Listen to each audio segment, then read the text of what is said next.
আসসালামু আলাইকুম। সংবাদে আপনাদের সবাইকে স্বাগত জানাচ্ছি। আমি ফিরোজ তোহা। শুরুতেই আরবে কেবলস সংবাদ শিরোনাম। বাংলাদেশের সর্বশেষ গুরুত্বপূর্ণ আপডেট সংবাদে আপনাকে স্বাগত। শুরুতেই সংবাদ শিরোনাম, পরে বিস্তারিত। প্রথমেই জানাবো, বিপদসীমার উপরে তিস্তার পানি, নিম্নাঞ্চল প্লাবিত হওয়ার আশঙ্কা। উজানের ঢলার ভারী বর্ষণে নীলফামারীর ডালিয়া পয়েন্টে তিস্তা নদীর পানি ফের বিপদসীমার উপর দিয়ে প্রবাহিত হচ্ছে। এতে নিম্নাঞ্চল প্লাবিত হওয়ার শঙ্কা দেখা দিয়েছে অবস্থায় খুলে দেওয়া হয়েছে সবকয়টি জলকপাট। আজ 7টার দিকে তিস্তার ডালিয়া পয়েন্টে পানি বিপদসীমা 10 সেন্টিমিটার উপর দিয়ে প্রবাহিত হচ্ছে বলে জানিয়েছে পানি উন্নয়ন বোর্ড পাওবো। এরপর জানাবো, শিক্ষার্থীদের জীবন আগে পরীক্ষা পড়ে বললেন নাসির উদ্দিন পাটোয়ারি। এইচএসসি পরীক্ষার্থীদের নিরাপত্তা সার্বিক বাস্তবতা বিবেচনায় সংশ্লিষ্ট কর্তৃপক্ষের প্রতি প্রয়োজনীয় পদক্ষেপ নেওয়ার আহ্বান জানিয়েছেন জাতীয় নাগরিক পার্টি এনসিপির মুখ্য সমন্বয়ক নাসির উদ্দিন পাটোয়ারি। তিনি বলেন, শিক্ষামন্ত্রীকে অবশ্যই পদত্যাগ করতে হবে, কারণ শিক্ষামন্ত্রী তিনি এত ঝড় বৃষ্টির মধ্যে শিক্ষার্থীদের পরীক্ষা স্থগিত করেননি। এমন শিক্ষামন্ত্রী আমরা চাই না। এদিকে মঙ্গলবার টানা 4 ঘণ্টা বিদ্যুৎ থাকবে না যেসব এলাকায়। জরুরি রক্ষণাবেক্ষণ কাজের জন্য নাটোরের কয়েকটি এলাকায় টানা 4 ঘণ্টা বিদ্যুৎ বন্ধ থাকবে বলে জানানো হয়েছে। আজ 13 জুলাই এক বিজ্ঞপ্তিতে জানানো হয়েছে যে মঙ্গলবার 14 জুলাই নাটোর পল্লী বিদ্যুৎ সমিতি 2 এলাকার বেশ কয়েকটি এলাকায় বিদ্যুৎ থাকবে না। এজন্য বড়াইগ্রাম 1 বনপাড়া উপকেন্দ্রের সব ফিডার বন্ধ থাকবে। Joari union, Majhgaon union, Doaria union এবং সকাল 6টা থেকে 10টা পর্যন্ত সেখানে বিদ্যুৎ থাকবে না। জানাবো, দেশকে বড় সংকটের দিকে ঠেলে দিচ্ছে বিএনপি বললেন গোলাম পরোয়ার। জুলাই সনদ বাস্তবায়ন না করে বিএনপি দেশকে বড় রাজনৈতিক সংকটের দিকে ঠেলে দিচ্ছে বলে মন্তব্য করেছেন বাংলাদেশ জামাত ইসলামের সেক্রেটারি জেনারেল অধ্যাপক মিয়া গোলাম পরোয়ার। তিনি বলেছেন যে বিএনপি 12 কোটি মানুষের গণভোটের রায় মানছে না। তারা মুখে জুলাই সনদ বাস্তবায়নের কথা বললেও প্রকৃতপক্ষে তারা তা মানতে চায় না। এবং সর্বশেষ জানাবো, স্বরাষ্ট্রমন্ত্রীকে প্রধান করে সংবিধান সংশোধন কমিটি বিরোধীদের ওয়াকআউট। স্বরাষ্ট্রমন্ত্রী সালাউদ্দিন আহমেদকে প্রধান করে 12 সদস্যের সংবিধান সংশোধন কমিটি গঠন করা হয়েছে। এই ঘটনাকে কেন্দ্র করে সংসদের অধিবেশন থেকে ওয়াকআউট করেছে বিরোধী দলের সংসদ সদস্যরা। আজ জাতীয় সংসদে এমন ঘটনা ঘটে। ওয়াকআউটের আগে সংসদে বিরোধী দলীয় নেতা ডাক্তার শফিকুর রহমান বলেছেন, আমরা 2টা শপথ নিয়েছি, একটা সংসদ সদস্য হিসেবে, অপরটি সংস্কার পরিষদের সদস্য হিসেবে। 2টা শপথই বিদ্যমান রয়েছে। ওইটাকে যদি কেউ বাইপাসের জন্য কমিটি করা হয় তবে এটা আমরা প্রত্যাখ্যান করছি। আমরা আমাদের আগের অবস্থানেই ফেরত আসছি। দর্শক, এতক্ষণ শুনছিলেন সংবাদ শিরোনাম, এবারে বিস্তারিত। তবে তার আগে বন্ধুরা, অনুরোধ থাকবে এই সংবাদটিতে একটি লাইক দিন। এই চ্যানেলে আপনি নতুন হয়ে থাকলে আমাদের সংবাদটি দেখতে দেখতে চ্যানেলটি সাবস্ক্রাইব করে রাখুন। কমেন্ট করে বন্ধুরা আপনার মূল্যবান মতামত জানিয়ে দিন আপনি বিশ্বের কোন দেশ থেকে বা বাংলাদেশের কোন স্থান থেকে আমাদের সংবাদটি দেখছেন এবং শুনছেন। আর বন্ধুরা, সংবাদটি আপনার সোশ্যাল মিডিয়া ফেসবুকে শেয়ার করে বন্ধুদেরও দেখার সুযোগ করে দিন। গাজা যুদ্ধে আপনি যদি নিরীহ ফিলিস্তিনিদের ভালোবেসে থাকেন, কমেন্টে ইয়েস লিখে পুরো বিশ্বকে আমাদের এই তাজা আপডেটটি দেখার সুযোগ করে দিন। এবারে বিস্তারিত। বিপদসীমার উপর দিয়ে তিস্তার পানি, নিম্নাঞ্চল প্লাবিত হওয়ার আশঙ্কা।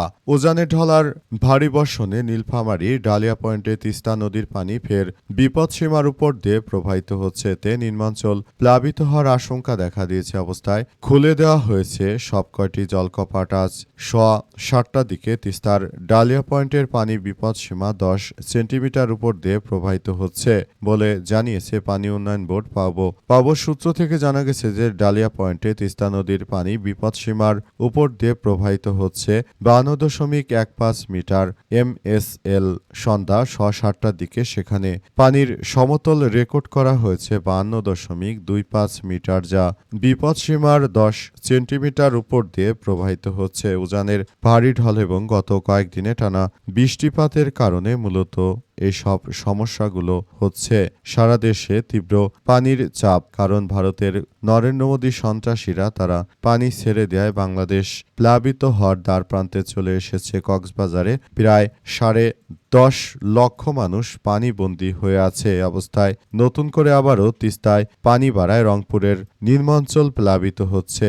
বাংলাদেশের প্রধান নদীগুলোর মধ্যে তিস্তাও একটি, কিন্তু শুষ্ক মৌসুমে যখন বাংলাদেশের পানির প্রয়োজন হয় তখন ভারতের এই কুখ্যাত সন্ত্রাসীরা তারা পানি আটকে রাখে এবং বাংলাদেশকে কোনো পানি দেয় না। কিন্তু যখন বাংলাদেশের পানি প্রয়োজন তখন কিন্তু তারা আর বাংলাদেশকে আসলে তারা পানি দেয় না। যখন বাংলাদেশের পানির প্রয়োজন তখন কিন্তু তারা পানি দিতে চায় না। সুতরাং বিষয়গুলো সবার জন্য খুবই গুরুত্বপূর্ণ একটি বিষয় হিসেবে আবির্ভূত হচ্ছে বলে উল্লেখ করা হয়েছে। আসলে সবাইকে যার যার জায়গা থেকে খুব গুরুত্ব সহকারে কার্যক্রম চালিয়ে যাওয়ার জন্য বলা হচ্ছে এবং আরও বলা হচ্ছে যাতে করে এই বিষয়গুলো খুব গুরুত্ব সহকারে সবাই দেখভাল করে। শেষ পর্যন্ত বিষয়গুলো কোন দিকে যায় সেটি এখন দেখার বিষয়। শিক্ষার্থীদের জীবন আগে, পরীক্ষা পরে বললেন নাসির উদ্দিন পাটোয়ারি। এইচএসসি পরীক্ষার্থীদের নিরাপত্তা ও সার্বিক বাস্তবতা বিবেচনায় সংশ্লিষ্ট কর্তৃপক্ষের প্রতি প্রয়োজনীয় পদক্ষেপ নেওয়ার আহ্বান জানিয়েছে জাতীয় নাগরিক পার্টি এনসিপির মুখ্য সমন্বয়ক নাসির উদ্দিন পাটোয়ারি। তিনি বলেছেন যে আগে পরীক্ষার্থীদের জীবন, এরপর পরীক্ষার বাদবাকি বিষয়, কারণ যদি শিক্ষার্থীদের জীবনই না বাঁচে তাহলে এই পরীক্ষার কোনো প্রয়োজন নেই বলে জানান নাসির উদ্দিন পাটোয়ারি। তিনি আরও জানিয়েছেন যে সরকারের এমন দায়িত্ব কাণ্ডজ্ঞানহীন কার্যক্রম আমরা খুবই শঙ্কিত হয়েছি। তিনি আরও জানিয়েছেন যে বিএনপি যে আশা ভরসা নিয়ে জনগণকে যে মিথ্যা প্রতিশ্রুতি দিয়ে ক্ষমতা এসেছে, ক্ষমতা আসার পরই প্রতিটি পদক্ষেপ তারা ভুলভাল পরিচালিত করছে। যদি তারা যথাযথভাবে সবকিছু করতে পারত তাহলে বাংলাদেশটা একটি সোনার ও সমৃদ্ধির একটি রাষ্ট্র কাঠামো গড়ে তুলতে পারত। কিন্তু শেষ পর্যন্ত আমরা বিষয়গুলো খুব খারাপের দিকেই দেখছি। তারা মূলত দেশটাকে একটি ধ্বংসাত্মক কার্যক্রমের দিকে ঠেলে দিচ্ছে। তারা রাষ্ট্র কাঠামোকে এমনভাবে ঠেলে দিচ্ছে যেটা আসলে কোনোভাবেই গ্রহণযোগ্য হতে পারে না। বিএনপি শুরু থেকেই তারা মূলত এই বিষয়গুলো দেশটাকে একটি খারাপ অবস্থানে নিয়ে যাচ্ছে। শুধুমাত্র ব্যর্থ রাষ্ট্র পরিচালনা করেই তারা এই কার্যক্রমগুলো চালাচ্ছে। এটা কোনোভাবেই গ্রহণযোগ্য হতে পারে না। এইসব বিষয়গুলো নিয়ে খুব গুরুত্ব সহকারে আমাদের কার্যক্রমগুলো দেখতে হবে। মঙ্গলবার টানা 4 ঘণ্টা বিদ্যুৎ থাকবে না যেসব এলাকায়। জরুরি রক্ষণাবেক্ষণের জন্য নাটোরের কয়েকটি এলাকায় টানা 4 ঘণ্টা বিদ্যুৎ সরবরাহ বন্ধ থাকবে। আজ এই তথ্য জানানো হয়েছে যে আগামী 14 জুলাই বিদ্যুৎ থাকবে না। সোমবার 13 জুলাই এক বিজ্ঞপ্তিতে এই তথ্য জানিয়েছে নাটোরের পল্লী বিদ্যুৎ সমিতি 2। বিজ্ঞপ্তিতে বলা হয়েছে যে নাটোরের গ্রিড উপকেন্দ্রের 132 কেভি মেইনটেনেন্সের কাজে জরুরি রক্ষণাবেক্ষণের কাজ করা হবে। এর জন্য বড়াইগ্রাম 1 বনপাড়া উপকেন্দ্র সব ফিডার এর আওতাধীন বনপাড়া পৌরসভা, জোয়ারি ইউনিয়ন এবং মাঝগাঁও ইউনিয়ন, দোয়ারি ইউনিয়ন, আংশিক ইউনিয়ন এলাকায় সকাল 6টা থেকে 10টা পর্যন্ত বিদ্যুৎ সরবরাহ বন্ধ থাকবে। বিজ্ঞপ্তিতে আরো বলা হয়েছে যে কাজের উপর নির্ভর করে বিদ্যুৎ বন্ধের সময় কিছুটা কম বেশি হতে পারে। বিদ্যুৎ বন্ধের কারণে সাময়িক অসুবিধার জন্য আন্তরিকভাবে দুঃখ প্রকাশ করেছে সংশ্লিষ্ট কর্তৃপক্ষ। সংশ্লিষ্ট কর্তৃপক্ষের পক্ষ থেকে আরো বলা হয়েছে যে যথাযথভাবে বিদ্যুতের কার্যক্রম নিয়ে তারা কাজ করছে। তারা আরো জানিয়েছে যে বিদ্যুৎ বন্ধ থাকলেও তারা খুব দ্রুত কাজ শেষ করে আবার তা চালু করে দেবে, কারণ বিদ্যুৎ বন্ধ থাকলে সবাই মোটামুটি কার্যক্রম কেউ চালাতে পারে না। এ কারণে এসব বিষয়গুলো সবাইকে খুব বেশি হতাশার মধ্যে ফেলে দিয়েছে। তাই এখন আমরা এসব বিষয়গুলো নিয়ে খুব গুরুত্ব সহকারে সবকিছু চালিয়ে যাচ্ছি। আমরা আরো সবকিছুকে খুব সুন্দরভাবে কার্যক্রম চালিয়ে যাওয়ার ব্যাপারগুলো নিয়ে যথাযথভাবে সতর্ক অবস্থানে রয়েছি বলে তারা উল্লেখ করেছে। বিষয় হচ্ছে যে বিদ্যুতের বর্তমান যে চাহিদা সে অনুযায়ী বিদ্যুৎ উৎপাদন করতে পারছে না। এর কারণে জনজীবনের জন্য প্রভাব পড়েছে। আর এমনিতেও বিএনপি সরকার ক্ষমতায় যতবারই এসেছে ততবারই তারা জনগণের চাহিদা মোতাবেক বিদ্যুৎ দিতে সম্পূর্ণ ব্যর্থ হয়েছে।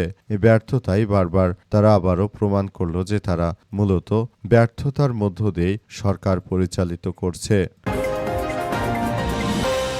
বিএনপি গণভোটের রায়কে উপেক্ষা করে তারা দেশের জনগণের সঙ্গে প্রতারণা করছে বলে জানিয়েছেন অধ্যাপক মিয়া গোলাম পরোয়ার। বিরোধী দল নেতা বাংলাদেশ জামাত ইসলামের সেক্রেটারি জেনারেল অধ্যাপক মিয়া গোলাম পরোয়ার জানিয়েছেন যে যারা এই ধরনের কার্যক্রমের সঙ্গে যুক্ত রয়েছে বিএনপি তাদেরকে আমরা কখনোই ক্ষমা করব না, কারণ তারা 12 কোটি জনগণের রায়কে প্রত্যাখ্যান করে শুধুমাত্র নিজের রাষ্ট্রীয় কর্মকাণ্ডকে তারা নিজেদের মতো করে সবকিছু করছে। এই ধরনের কার্যক্রম আমরা মেনে নিতে পারি না বলে জানিয়েছেন তিনি আরও জানিয়েছেন যে আমরা দেশটাকে সুন্দরভাবে গড়ে তুলতে চাই, কিন্তু বিএনপি জুলাই গণ অভ্যুত্থানে সাধারণ মানুষের যে গণভোট দিয়েছিল সেটিকে তারা সম্পূর্ণরূপে আসলে বাস্তবায়ন না করে বরং তারা শুধুমাত্র নিজেদের মতো করে রাষ্ট্র কাঠামো এভাবে নিয়ে যাচ্ছে, সেটি আমরা কোনোভাবেই হতে দিতে পারি না বলে জানিয়েছেন তিনি আরও জানিয়েছেন যে রাষ্ট্র কাঠামো এভাবে হয়ে যাক সেই ব্যাপারটি আমরা চাই না, কিন্তু বিএনপি যা শুরু করেছে তারা রাষ্ট্রকে যেভাবে নস্যাৎ করতে চাইছে এসব বিষয়গুলো আমরা খুব খারাপের দিকে চলে যাওয়ার বিষয়গুলো দেখতে পাচ্ছি বলে জানানো হয়েছে। আমরা এটি আসলে কোনোভাবেই করতে দিতে চাই না বলে উল্লেখ করা হয়েছে।